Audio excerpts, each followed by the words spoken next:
Auston Matthews goes full Bobby McMahon tonight with a hat trick over the Philadelphia Flyers. We'll break down the win and get you set for this weekend's tilt against Anaheim and another update on the Morgan Rielly suspension saga. You're listening to the Locked On Leafs podcast, part of Locked On Podcast Network. It's your team every day. You're Locked On Maple Leafs, your daily podcast on the Toronto Maple Leafs. Part of the Locked On Podcast Network, your team every day.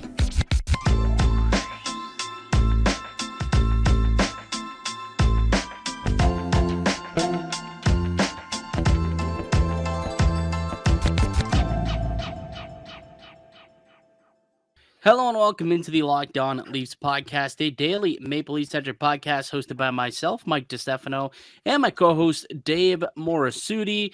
The Maple Leafs defeat the Philadelphia Flyers 4-3 in overtime. They almost gave it away there, Dave. What did you make of tonight's win? Yeah, I thought, the beginning wasn't exactly inspiring. The first period, first 30 minutes, they looked so flat. Yeah. But they just needed one player to put on the cape and escape and help them. Auston Matthews told Bobby McMahon, I got it this time. I'll get the hat trick this time. How nice of him. Did you see the afterwards? Yeah, I saw they the meme. Posted the Spider-Man meme and them taking a photo of pointing to each other. Little hat trick boys pointing to each other like they're the Spider-Man meme. Thought it was hilarious. Yeah, that really turned this game around. I mean, that first period was ugly, dominated by the Philadelphia Flyers. It almost looks basically like what Toronto did to St. Louis on Monday or on Tuesday. And that's kind of what it was like in reverse here. But luckily, yes, Auston Matthews woke up and in the second period said, all right, boys, get on my back. Let's go. Scores once, not twice, but thrice in the period. The all-natural hat trick, and scored it in many different, three different ways too. That's what's so scary about this guy and his goal-scoring prowess. It's like he could score on the rush. He could score from a one-timer from below the dot. This dude can honestly do it all, man. He's so good. It's disgusting. And what I didn't like about tonight, though, was when they were up 3-1, it really felt like they were trying to feed him for a fourth, as if they had already, it's as if they had forgotten that he had gotten a hat trick. I'm not sure what a fourth goal would have necessarily done for him, but it legitimately seemed like that was their MO in the third period. There was multiple times where I thought Willie gave up shots, where Marner gave up shots. There's that one power play. They kept trying to scoot it over to him. It was really kind of bizarre. Outside of that, though, I thought that the Maple Leafs pretty much really bad first, really good second. The third split 50-50. It kind of got away from them once they, gave up that first goal right after they had killed off a penalty. Then they give up the power play goal to tie the game. But ultimately, William Nylander gets it done in overtime, and the Leafs hang on and bank the full 2 points, which is much needed at this point, especially against a team that could be fighting for playoff positioning for a wild card spot come the end of the year. Yeah, these are important wins, especially when you look at the Tampa Bay Lightning, where they are in the standings. They have that 1 point advantage, but obviously the Leafs have games in hand on Tampa. Even the Bruins are kind of slipping a little bit. They technically lost first place in the Atlantic tonight. These are games right here when you look at the end of the year and say what either made or break your season. It's a game like this because, the Leafs far too often have lost to teams that they should beat, but then they find a way against these teams that are, in a more competitive position, right? And so, yeah, what I didn't like was that you're up 3-1. You should be doing what you can to, finish it. Put yourself in a good position. And yeah, you're right. How many times I saw Mitch Marner trying to feed Auston Matthews. I understand they have great chemistry, but the Philadelphia Flyers, I think, realized after the second period that they got to look after Auston Matthews a little bit here, and they were doing a little extra work on that. So they basically were just beat us with somebody else. And it took until overtime for it to happen, but that's essentially what happened in this game is, Flyers found a way to get back to what worked for them in the first period. Yeah, it is funny, though, because it feels like often we're talking about how the Maple Leafs, you know, all- hey, they got the goals. The core four showed up and they scored and they got all the offense tonight, but can't rely on that going forward. Man, it happens a lot where they still are able to squeak out victories. Maybe they can rely on it going forward, but it would be nice once again to get a goal from somebody else. Tyler Bertuzzi, man, this guy cannot buy a goal. I haven't seen anything quite like this in quite some time, man. Like, he is so snake bitten and unlucky. It's not even funny. Like, in the first period, he had another unbelievable chance, basically a wide open cage, unable to do it. Put it in the back of the net. He had a couple more looks throughout the game, but I don't know if you noticed after he took that penalty in the third period, he was stapled to the bench. He didn't see another shift after the game or after that moment for the rest of the game. I wonder moving forward if maybe you give Tyler Bertuzzi the night off. I know they were kind of discussing it a little bit on the broadcast. Is it something you think would help get Tyler Bertuzzi going? Just give him one night to clear his head and maybe try and reset himself, because this guy, it doesn't matter what he does out there, he just can't buy a goal. Yeah, like I'm watching him in this game, and in the second period, especially when he missed that chance, he was still doing the work, getting it on the forecheck, finding ways to get the puck loose in the offensive zone to give it to Nylander or Tavares. But that penalty, and look, it was a lot of people were saying it was a soft call. You cannot put yourself in a position to take an offensive zone penalty when you have the lead. And it was 3-2. It's not like the Leafs had, a firm advantage. They like that annoyed me, and I think Sheldon Keefe made the right call to bench him. And you know what?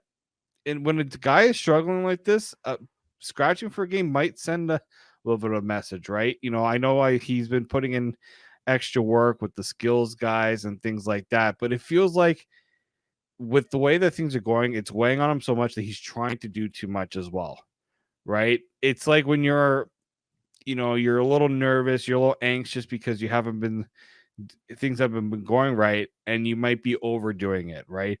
Yeah. We think about not the one from tonight, but the one from the other night where he has literally the best chance to score. The goalie's going the other way, and he misses it. Yeah, shoots it That to left. me is a player that's thinking more than doing. Now, I will Overthinking. say this. I've seen some videos. Apparently, he's staying out after practice and working on his shot in and around the net and trying to work on his skills, right? That skills development, and hopefully something can break for this guy. And, you got to think once one comes, they'll start to come in bunches, because it's just been like one goal in 30 games for Tyler Bertuzzi is insane. Like, when you think about what he was supposed to do this year, he should have like 15 plus goals right now. That was the expectation when you give a guy $5.5 million, but has not been the case. And the fan base is starting to turn. It's almost as if people are thinking, "Hey, this might not be worth it. Like, maybe take a mulligan." You got one on the defenseman, blanking on the name there, John Klingberg. Yeah, you got a mulligan on John Klingberg. Like, if someone's interested in Tyler Bertuzzi around the deadline, like, maybe you consider that potentially. I know I've seen that being thrown out there on Twitter. I don't know if I'm ready to move on from him yet, because, again, he was brought in to help them come playoff time. So to trade him right ahead of the playoffs might not make a whole lot of sense. But I wouldn't mind either giving him a night off or moving him down the lineup and moving up a guy like Max Domi, who I think maybe deserves a chance up higher in the lineup. I thought he's played really well lately, even a Nick Robertson potentially. I thought both those guys have played well. So, if he's not going to produce fairly or unfairly, I think maybe you got to give someone else an opportunity to get up there, because you got to get some scoring from that second line at some point. You're not getting it from Tavares. You're not getting it from Bertuzzi. And Nylander, the lone couple of goals he's gotten over the course of the last couple of weeks here have either been on the power play or on 3-on-3 like tonight. So they need some 5-on-5 scoring out of that lineup, and maybe a little bit of a tweak moving forward could be the case when they got the Anaheim Ducks coming in on Saturday. And look, the Ducks, not the greatest team. It's a winnable game, and it would be a game that you can maybe do some experimenting, and perhaps we'll see see them make a difference of some kind. What do we make of Timothy Liljegren playing 24 minutes tonight, Dave? I mean, that's a lot, right? Especially for Timothy Liljegren, I think it's the second most he's played in his career. And I noticed that. I was like, well, he was playing on the power play. He got the top power play spot. And, I thought there were still moments where I can see again where his struggles are, which is not putting himself in the best position physically. There was like that one play where Owen Tippett gets a beat on him, races him down, and instead of taking the inside approach, he allows Tippett to get inside position and a scoring chance on net. Right? It's things like that. He can be a very smart defenseman, but once the physicality is brought in, once he has to kind of, when he's put in those positions where he has to make a quick decision, it hasn't really come for him yet. But I thought tonight he didn't look too bad. I think Sheldon Keefe is trying to show some trust in him, no better than putting him out in overtime, right? And he rewarded Sheldon Keefe. Yeah, well, he had two, right? Even on like the hat trick goal for Matthews, he kept it in at the blue line and then got it over to Matthews for him to score that goal, and then got it over to Willie, broke in over the blue line, fed it across to him, and Willie little hesitation, little hezzy, and then rips it past Urson. So a couple of nice plays offensively, but yeah, defensively is still kind of a work in progress. You want to see a little bit more out of Liljegren. That said, he is playing a little bit above his pay grade, like 25 minutes playing against top level competition. Is it necessarily what Liljegren is expected to do on a nightly basis? But hopefully when he goes back to his home on the third pair, then things will kind of be slowed down a little bit more because he'll be playing more third and fourth lines as opposed to the top line. So that's the hope, I think, with Liljegren, is now that he's playing up top, when he goes back down to the third pair, perhaps the game gets a little slower, the way that it's been in the absence of Morgan Rielly. Anything else that you wanted to point out about today's game? Anything else you noticed before we get to our 3 stars? No, because I think I'm going to bring it up at my 3 stars. Leafs had 50 hits. I did want to mention that because that seems like a wild stat. 50 hits for the Toronto Maple Leafs, led by Simon Benoit, if I'm not mistaken. Double check that stat there. Yeah, Simon Benoit and Noah Gregor both with 7 hits. Coming in right behind them, I think Matthew Knies had 6. Matthew Knies was 6. 6 hits for Matthew Knies. Bobby McMahon with 5. McCabe with 5. Gio had 4. And then a couple more sprinkled throughout the lineup. I think everyone except for Holmberg recorded a hit tonight. Everyone but Holmberg. Holmberg had one of those nights. Actually had a couple blocks. I was going to say he had like one of those 0-0-0-0 nights, but he did have a couple blocks tonight. So, yeah, bit of a physical game, but the Leafs were there for it. Simon Benoit, very physical. He had a big hit, had to drop the gloves, answer the bell, but I'm sure you will bring that up in just a moment, or at least I know I will when we get to our 3 stars. Hint, hint.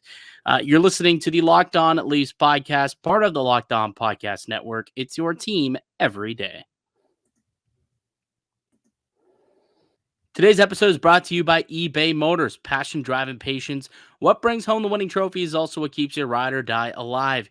eBay Motors has everything you need to maintain your vehicle and level it up to peak performance, from superchargers, roof racks, exhaust kits, LED headlights, and more. Whether you're into speed, power, or style, eBay Motors has got you covered.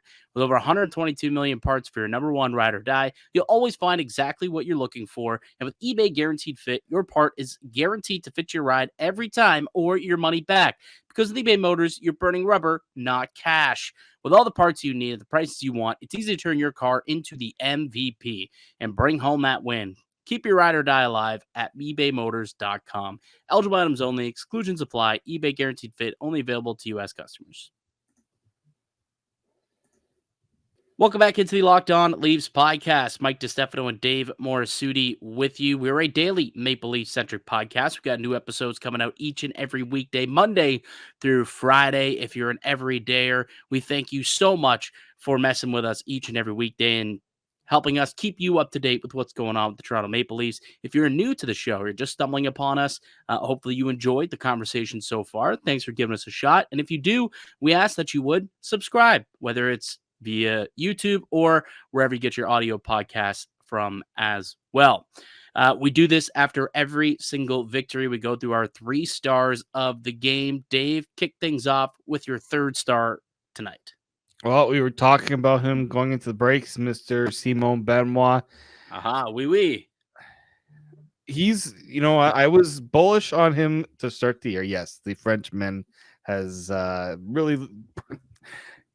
Sorry, the accent really threw me off there. I know you just went right past it. You're just like, huh? Like it took you a second. I couldn't hold it in. Oh, oui. Simon Benoit. Oh, oui. Well, let's just say Simon Benoit, oui with his play, because don't cancel me. I won't cancel you. Don't worry. Not you. The people, the great people listening to this pod. Don't cancel me, please. One of us speaks French here. It is not Mike. Sheldon Keefe said after the game that he really wants to comment how well Simon Benoit has played. But the last time he did that, he had one of his worst games of his career. Yeah. But he said he was tremendous. So first off, knock on wood that there's no Sheldon Keefe jinx on Simon Benoit going into the next game. But I don't know where the Leafs would be without Simon Benoit this season, honestly. Dude. Yeah, he's turned out to be quite the find for them. A little diamond in the rough player, someone who they just picked up midsummer, thinking that, okay, he could be a guy who, could potentially win out the 7th defensive role, potentially play a 3rd pair if injuries pile up. Nah.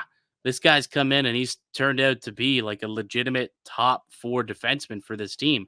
Can he keep at this, and will he end the season as a top 4 and produce that way? I'm not sure, but in the meantime, the Leafs are pretty damn happy that he is giving them that quality of work because, well, they're supposed to get that type of work out of John Klingberg, and it didn't come. So at least somebody this offseason that they signed this offseason has stepped up and giving you top 4 minutes. Yeah, him and McCabe have been great together as a formidable shutdown pair. They've been solid, and Simon Benoit is a guy who, plays well defensively, but also you got to give credit to the way he plays physically. That's what I think we got to love about Benoit. Like, he absolutely hammered Cam York into the boards. Pretty legal hit, I would say. Mike Johnson was pretty, adamant that was a legal hit. That said, doesn't stop opposing teams from being upset about a young player getting, bursting into the boards like that. So he has to answer the bell. And Nick Delorier, one of the toughest guys remaining in the NHL. I believe that was his league leading or league tying 8th fight of the season. And Simon Benoit took the fight. Now he kind of, had a couple of, he threw a couple punches and then somewhat turtled, I would say. But I mean, hey, he took the fight still. And he's been tremendous, absolutely tremendous for this Leafs team.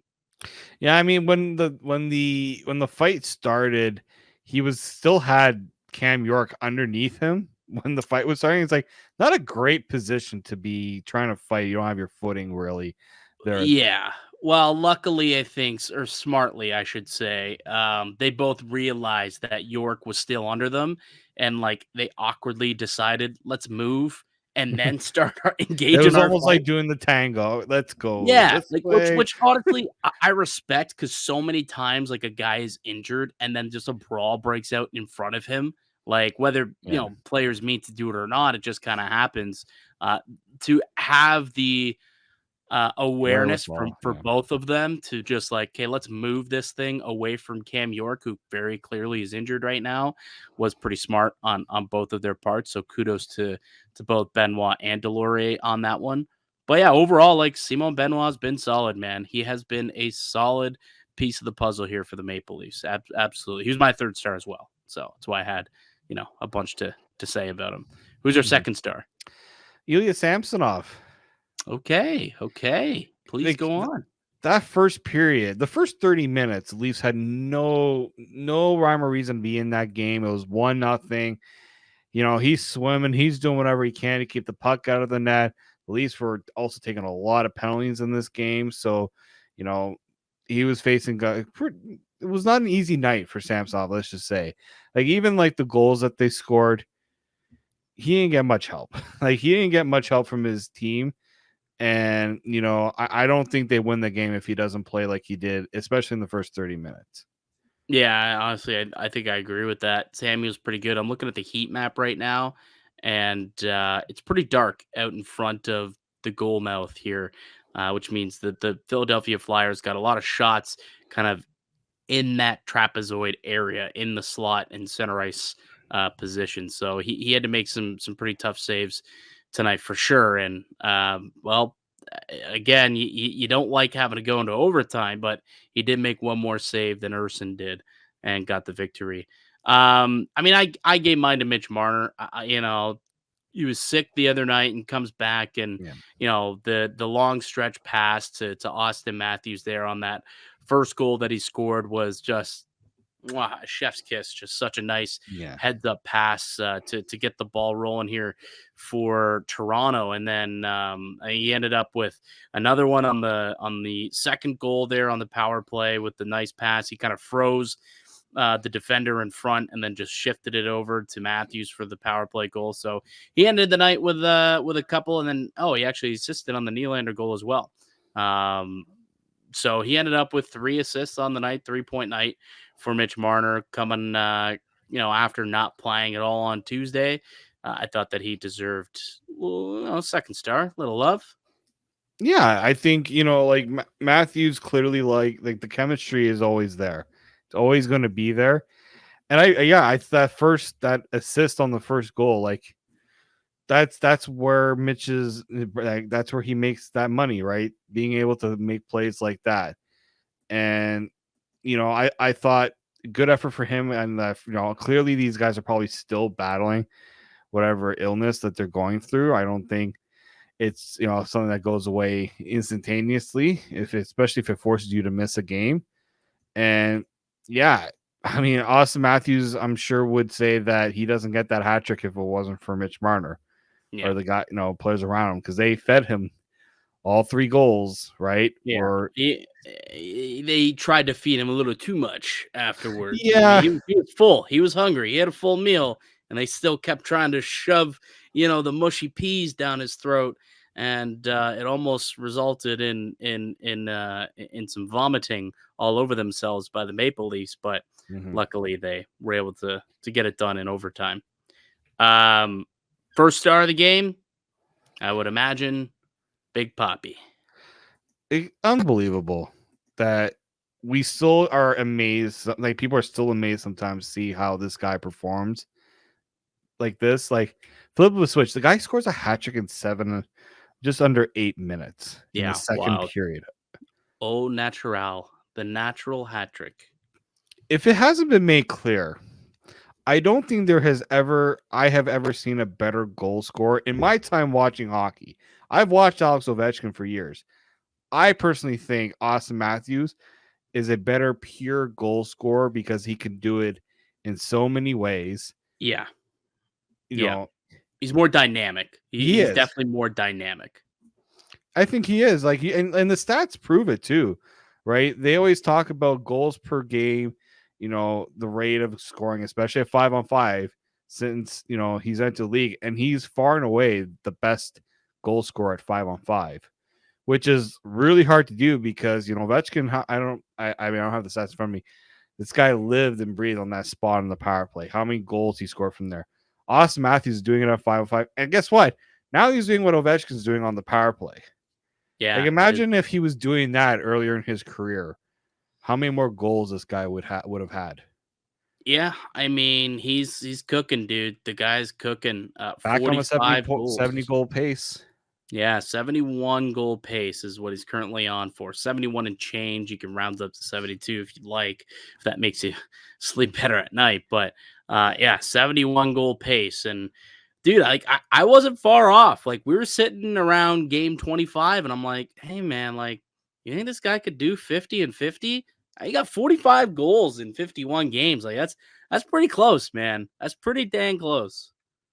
And again, he missed obviously like one game, and he's been staying. And again, I'm gonna knock on the biggest piece of wood I could find. It's my desk right now. Don't even say it. He's- Don't even say it. Come on now. I won't even say it. Let's just say the Leafs are enjoying.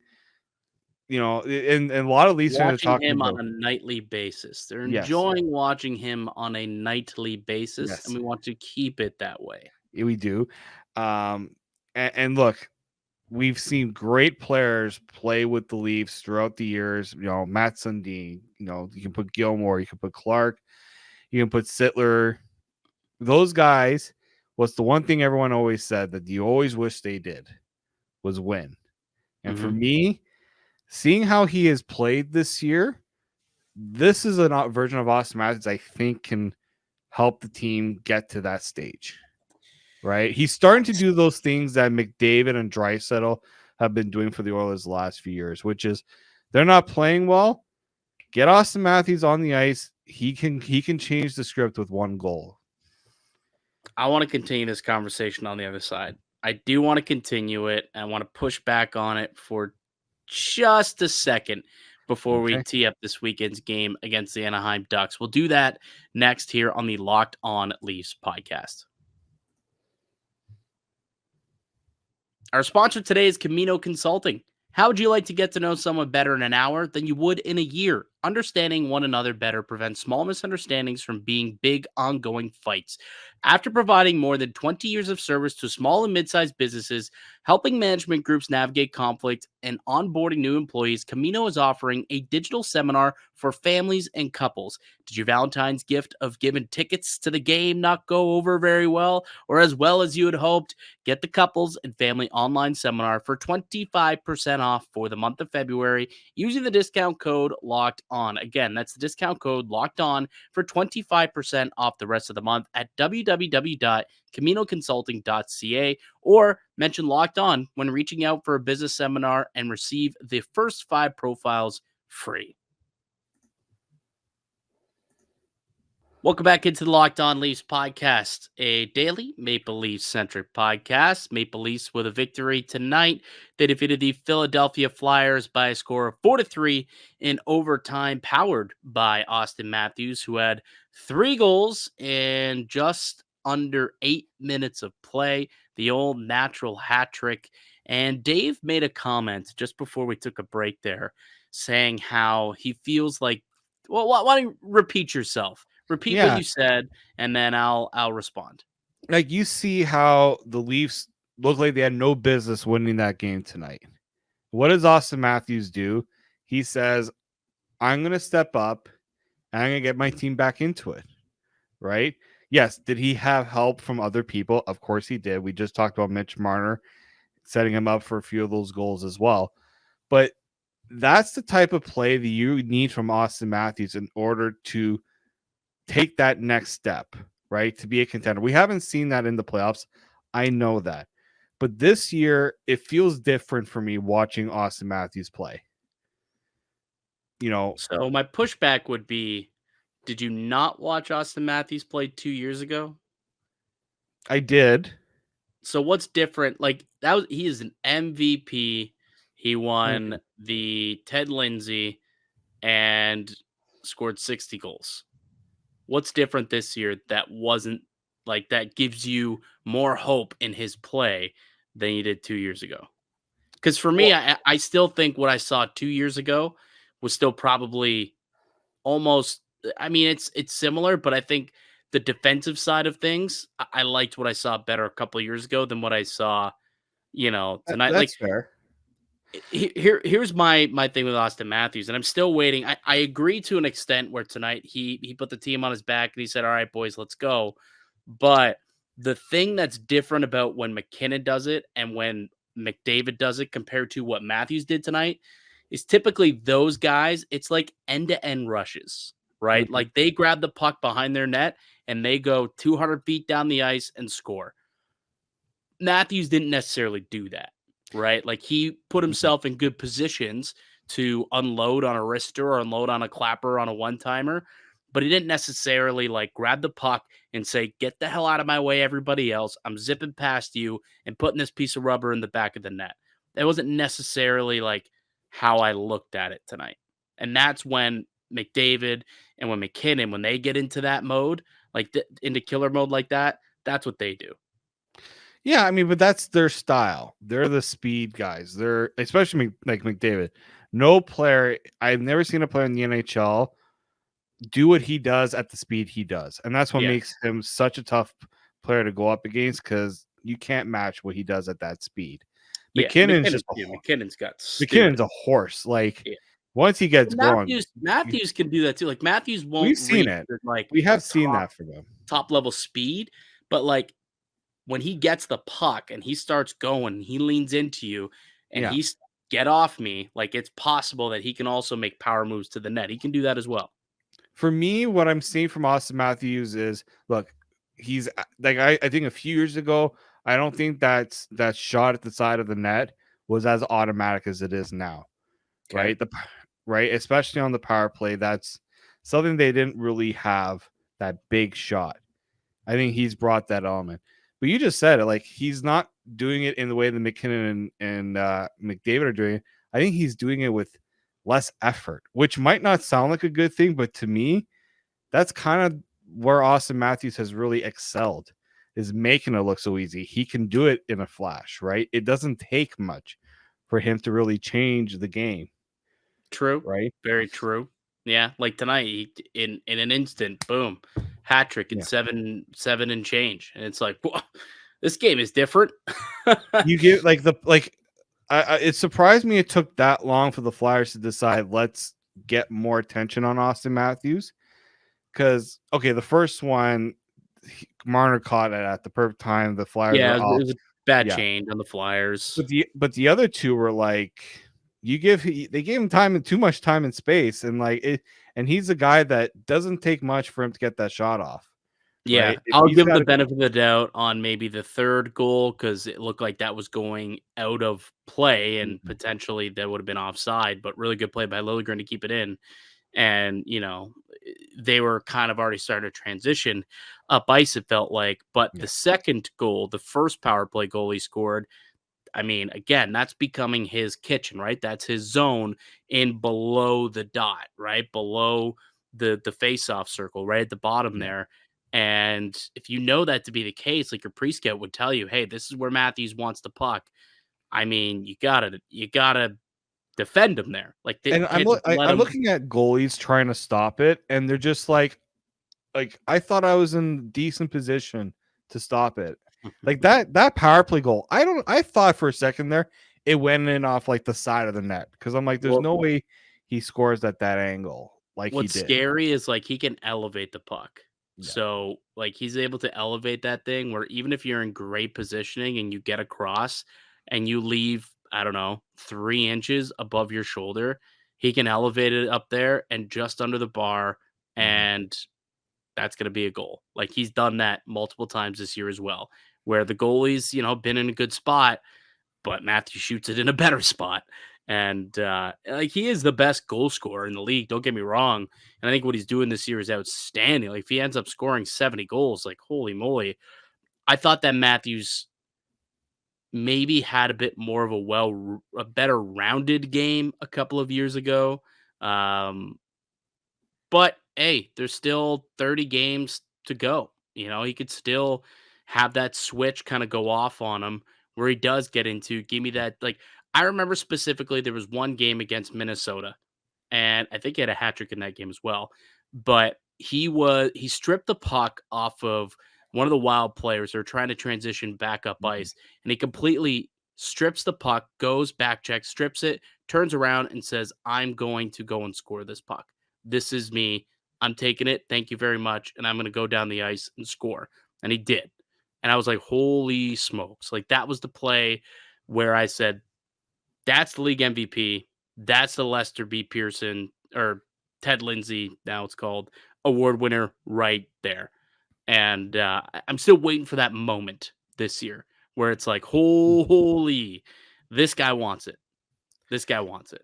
The thing I think that was different a few years ago too is you're looking at the guys who are in the MVP race right now. Like, I don't think it was that close years ago too, right? Like McDavid, I think Matthews, McDavid, and maybe McKinnon was in that I think conversation. Shesterkin, if I'm not mistaken, was in the conversation that year. Yeah. Actually, I think you're right. I think at least for the And Hart Huberdeau was in there when he had yeah. 115 points in Florida. Yeah. Like, I was gonna say, was that the year that Kucherov also didn't play? I'm trying to remember. Was that the year he missed? I can't recall. Yeah. So like I'm looking at this year and I feel like league wide, like you got Kucherov, you have McDavid, you have McKinnon. Matthews, I think, is hovering there, but obviously I think where the Leafs are, I think that's impacted his positioning too, because Kucherov has literally taken a carcass of a Lightning team and brought them into a playoff position. And I think that's kind of helped his case too. I mean, he's also just ridiculous in terms of his points, how he's scoring this year. He had 90 points coming into tonight's game, Yeah. and wouldn't be shocked if he scored at all. Yeah. So they played what, the Avalanche? They won 6-3 against the Avalanche. I'll bet you any money that he had a multi-point game. That I do know. Guaranteed Cooch had a couple. 3 points. Yeah, 3.9. I think the field is tougher this year too, in terms of great play around the league yeah, like I think that's for certainty. I wasn't necessarily looking at Matthews and saying, "Oh, he's not playing like an MVP, therefore I don't think that he's in that conversation."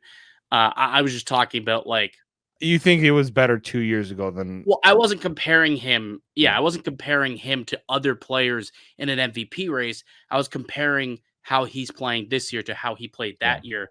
MVP had nothing to do with it, right? I was just saying that was the day where I realized, holy crap, this guy is something else, right? Like I'm waiting for that. And it's not necessarily that I need that moment where it's like, this guy's going to win the MVP, but I think I want to sit here and be like, okay, the light switch has gone off, right? Like he's now taking complete control for like multiple games in a row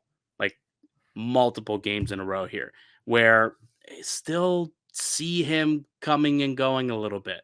Like he's scoring a lot, but in terms of being dominant from pillar to post in a lot of these games, like we talk about the Leafs all the time and how they've just been incredibly inconsistent, right? Outside of the goal scoring aspect of his game, the rest of it has been a little inconsistent. I will say there's been spurts of it. Like tonight, Owen Tippett looked like he was going to go in on a great scoring chance, and there's Auston Matthews, getting it from behind and taking the puck off him. We're still seeing that, but I don't think we're seeing it to the level that, we have seen it in the past. I do agree with that. So this weekend, they got a matchup against the Anaheim Ducks. They're coming to town. And, last time they played Anaheim, they absolutely crushed them, if I'm not mistaken. No, that was the they lost in overtime. No, they won in overtime, but they could have lost in overtime because the no-name goalie. That's what it was. The no-name goalie. They decided to play Martin Jones on the back-to-back. We all thought Hildeby was going to get in there. I was on vacation during that one, and I looked at the box score. I saw that the Leafs had like over 50 shots in the game and won the game 2-1, if I'm not mistaken, in overtime. Yes. Yeah. Lucas Dostal was the name of the goal. Dostal. And I remember the Toronto Sun. If there's one thing I'm going to ask for this Leafs team, please do not take this Ducks team lightly because of the record. Don't do what the Ottawa Senators just did. Oh my God. They lost 5-1 to the Ducks tonight. The Ducks that played the night before against Montreal and lost 5-0. Yes. So not great. Mason McTavish had 2 goals. Vetrano's still a decent player on that team. Just don't fall into the trap. Did you see Trevor Zegras is on TSN's trade bait board? Yep. And I actually, there was one interesting, Ryan Dixon on Sportsnet put up a mock trade of him. If the St. Louis Blues are looking for someone to add a little bit of offense, Trevor Zegras could be a player that they could look at. That's an interesting team. Yeah, I don't even think he played tonight. I think he's been out, right? I don't know if he's been out or if he's playing tonight, but I know that no, he's back. He's been back unless he got hurt again. But I know he's having a terrible season. Like Trevor Zegras' year has been so bad. It's insane that this guy was a cover athlete literally a year ago for like NHL 2023, and this year he's got 7 points, like 4 goals and he held out for a new contract, and that's kind of where I think it all started. Yeah, he wanted a big fat multi-year deal, and they said, "Well, let's see what you can do." I think he ended up with a 2-year deal, if I'm not mistaken. And basically, it was like, prove it over the next couple of years, prove it, and then you'll get your big fat 8-year extension. And the Ducks have a lot of good young forwards. Well, he's on the trade block, apparently. Like, not that they're actively shopping him, I don't think, but supposedly teams are calling and they're willing to listen, especially after bringing in Cutter Gauthier. Apparently, Zegras, they could use a change of scenery. Do want to mention 2 names that got brought up actually by Chris Johnston on Insider Trading. A couple of defensemen that the Maple Leafs have checked in on, kicked tires, have interest in. One is Alexander Carrier of the Nashville Predators. It's a name that I've brought up before, actually. I do like Carrier. I think he was on my top 5 list when we brought that up about a week ago. So Alexander Carrier is one name. And then the other name that got brought up was a guy we saw in action last night in Sean Walker.